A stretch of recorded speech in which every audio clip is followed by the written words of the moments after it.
Hola, ¿qué tal? Yo soy Gerardo Ferreira y primero que nada bienvenidos a este podcast de filosofía contemporánea en acción.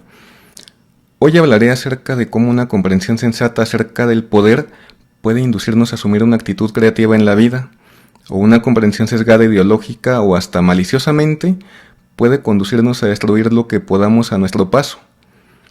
Según la manera en que estemos autodeterminados a entender el poder. Aunque trataré de ser muy breve, este no es un tema menor, pues a menudo es común que muchas personas al cuestionarse incluso sobre el origen de la violencia, las guerras y demás atrocidades, lo último que les interesa cuestionar son los conceptos que articulan su propio pensamiento y sus conductas.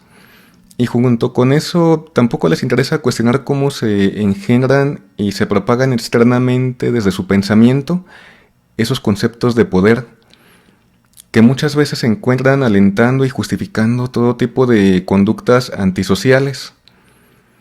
Lamentablemente vivimos los estragos de una humanidad que aún no ha sabido dar suficientes razones contra el sufrimiento ajeno o incluso contra la muerte del otro. Pero en cambio, tristemente le sobran las razones para justificar y ensuciar con todo tipo de violencia hasta las causas más justas que cotidianamente son usadas como mero pretexto para fundar cualquier tipo de agresión. Pero esto se debe a que como humanidad hemos simplemente asumido que el mal es una sustancia inherente a nosotros y no una mera posibilidad. Fundamentadas sobre esa lógica ya asumida, las mismas instituciones no solo naturalizan la violencia, sino que la administran y la alientan desde su lógica del castigo, estructurada sobre la idea de que somos malos por naturaleza. El problema es que cimentadas las instituciones sobre esa idea de nosotros mismos siendo portadores del mal, sus mejores esfuerzos se basan en conseguir la mejor manera de castigar y el castigo utilizarlo como su mejor método de prevención. Entonces, bajo esa idea naturalista, se ha alentado no solo la ley del más fuerte, sino la del que no tranza no avanza. Pero esa lógica nos ha enseñado que para ella el poder no consiste en crear, ni en saber articular nuestra vida con el mundo y fluir en él, por la manera en que nos hace desplegar el potencial creativo de nuestro pensamiento, sino que para esa lógica institucionalizada, el poder consiste en apropiarnos de lo que podamos a nuestro paso. Por eso parece tan natural simplemente asumir que el poder corrompe. Porque antes ya hemos aceptado una idea en la que el poder consiste en nuestra capacidad de llenar con cosas un vacío existencial. Y esa idea define la vida como una carencia. Ya sea que se trate de una carencia de reconocimiento, de que no nos sentimos reconocidos por el otro o por los demás, o una carencia de libertad, donde la libertad es entendida como una cosa siempre ajena a nosotros y hasta ajena a nuestra existencia carnal, que todavía nos ata a la finitud de lo que podemos ante todo lo que no podemos.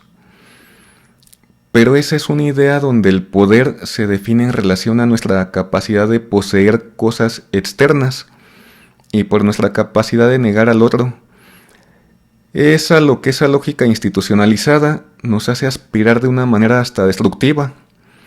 Por eso no es raro que incluso los videojuegos, las películas de acción más exitosas y los espectáculos que intentan convertir las discusiones en una herramienta ideológica para negar al otro, de alguna manera hasta nos entrenan a asumir una imagen falsa de poder, donde el poder es visto como un instrumento de dominación. Pero hemos vivido tan acostumbrados a esa idea de poder que quizá por esa razón la dialéctica del amo y el esclavo nos parece tan natural e incuestionable. Por eso la aspiración a sentirnos reconocidos por nuestra capacidad de negar al otro nos ha parecido más natural que nuestra capacidad de afirmar la libertad como aquello que libera nuestro potencial creativo, que es nuestra capacidad de replantear el sentido de nuestra propia existencia, sin necesidad de concebir incluso la vida solo como aquello que se opone a la muerte y nada más. O nuestra vida como aquello predispuesto a negar la vida del otro y hasta la nuestra en favor de una trascendencia que finalmente no hace más que instrumentalizarnos a unos y a otros. Pero si nuestra vida no se funda en la negación, es porque nuestra vida no es solo lo que se niega a morir, sino lo que quiere crear, porque no ve en el otro su negación, sino un mundo de infinitas posibilidades, que lo que hace es abrir para nosotros la posibilidad de replantear nuestra propia vida por lo que nos hace pensar. No es mi negación lo que veo en el otro, sino un ser autónomo que, como yo, no se encuentra preso en un mundo que anula su libertad por todos lados, sino que se encuentra en un mundo donde su libertad es aquello que nace y se despliega en cada situación que puede ser pensada de infinitas maneras. De manera que mientras algunos piensan que incluso la libertad es un objeto de apropiación, que podemos hacerla nuestra a través de la posesión de ciertas cosas y ciertos logros en los que estaría ella adherida, otros más descabellados además piensan que es un vacío para hacer o decir lo que se quiera.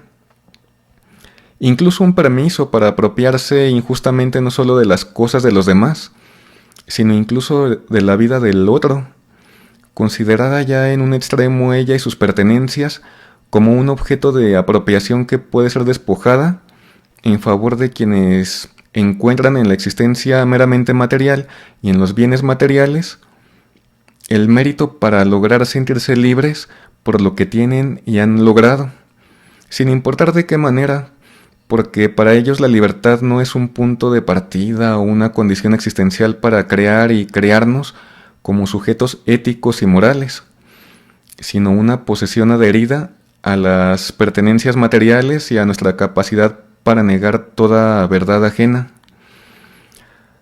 Por eso es importante cuestionarnos muy seriamente qué poder podríamos llegar a ejercer desde esa lógica de la dominación, la apropiación y la negación del otro, cuando incluso la libertad previamente ya la hemos considerado una cosa que podemos hacer nuestra y negada en los demás, a una costa de su vida y su dignidad. Es que si lo pensamos con detenimiento, hacer pedazos una vida, por ejemplo, puede exigir no más que unos instantes. En cambio, construirla exige una vida entera de esfuerzos combinados. Entonces, habríamos de preguntarnos, ¿quién realmente es quien puede más?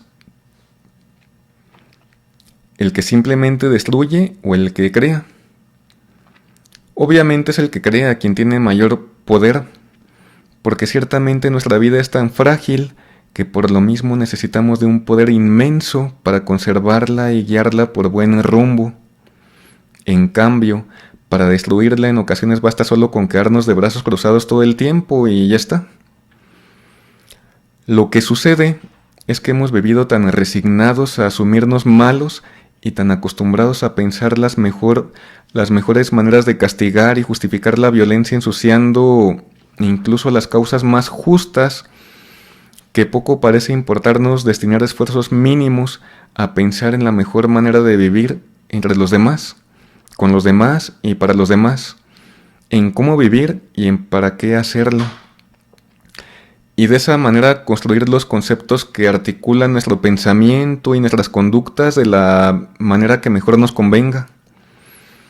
Porque los conceptos sí que son la sustancia misma de nuestro pensamiento y el engranaje que determina nuestras conductas y hasta en gran medida el sentido de nuestra existencia.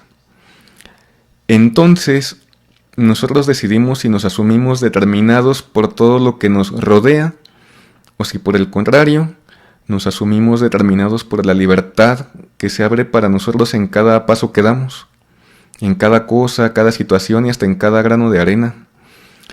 Y en función de eso asumimos el poder no como una capacidad para negar la verdad ajena, ni como un permiso para apropiarnos de lo que sea, ni para imponer nuestra voluntad, sino como una ventana que nos extrae de nuestros saberes más estancados hacia un mundo hecho de infinitas posibilidades, capaz de replantear la capacidad eminentemente creativa e infinita de nuestro pensamiento.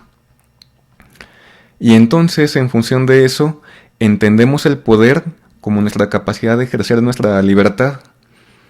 entendiendo que la libertad no es lo que limita a nadie, porque la libertad no es algo negativo, ni es una carencia, ni participa de aquello que nos encadena, sino que es lo que suma una mayor libertad a todos.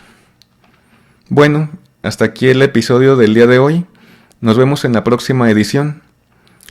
Mientras, les agradezco a quienes llegaron hasta esta parte del video, y si les gustó este episodio, les invito a que me regalen un me gusta y se suscriban al canal. Como ya saben, eso me ayudaría bastante para mejorar en los próximos videos y continuar desarrollando más contenido como este. Y bueno, pues muchas gracias.